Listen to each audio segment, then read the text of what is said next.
this fall, I told you about reviewing this. No one shall be arbitrarily deprived of his life. Depriving me of my right to drive because you refuse to acknowledge a court order from Guam. Yes. And then depriving me of approximately $400,000 because you deprived me of the right. Well, that's what this ICCPR is about. Oh, honor and reputation, privacy, family, home, and correspondence. Now, when you put the emails back on my email account that I deleted, yes, I didn't want them there, and you were depriving me of my right to email those in office. It was the arbitrary and unlawful interference in my private email accounts. Yes, my family, home, or correspondence. UDHR? Yes.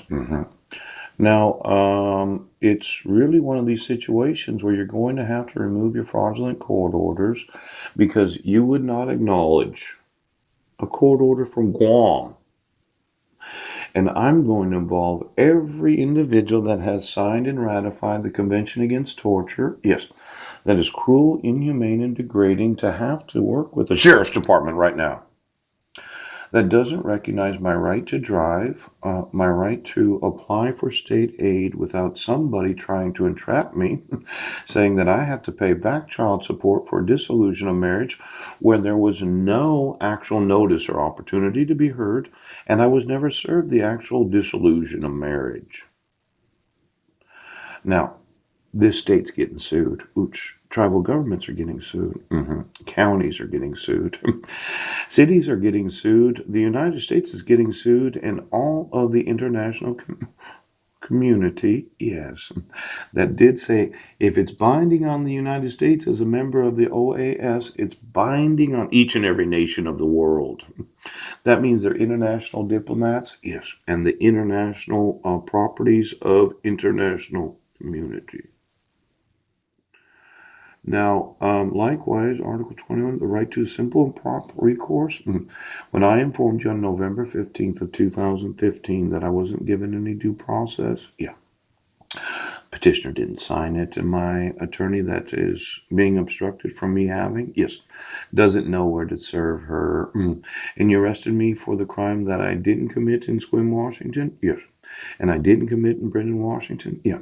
And you said I had to have mental health evaluations.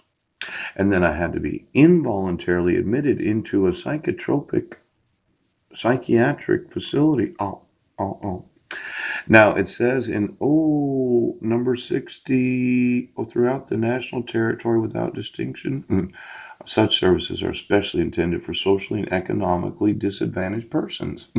Did you know that I'm socially and economically disadvantaged?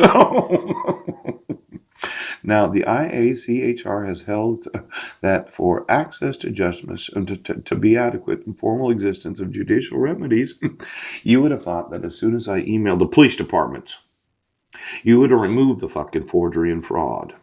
But instead, you made up crimes I didn't commit. You obstructed my right to call witnesses on my behalf. You would not omit any evidence, police department, that I wasn't in Brendan on June 16th of 2017. And then punishing the violation denounced and providing redress. Even though the United States has not ratified some treaties, such as the American Convention, there's a de facto binding on the principles because they reiterate or reaffirm many of the same rights articulated in the treaties that the United States has ratified. Now, this de facto binding of the United States of America, which we're really going to put that to the test in various international courts of law. In fact, their pervasiveness of textual support for right to MALR is both the American Convention and other international human rights treaties discussed above should give. The pervasiveness of the textual support seems like a lot of American diplomats, yes, maybe Supreme Court justices have been overseas, Superior Court judges. Why don't you get me all of those in the United States that decided that they needed to help other nations understand what we do here because we would never, ever, ever not enforce the Constitution of the United States.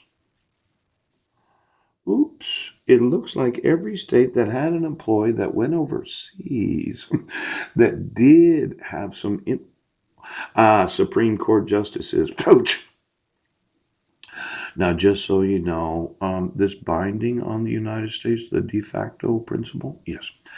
I'm going to sue each and every individual of the United States that while in the employment of the United States or any of its forms of government decided they would go to another nation and help them with their conventions, constitutions, and treaties, that by the very presence of an employee of any form of government of the United States, there is the de facto liability.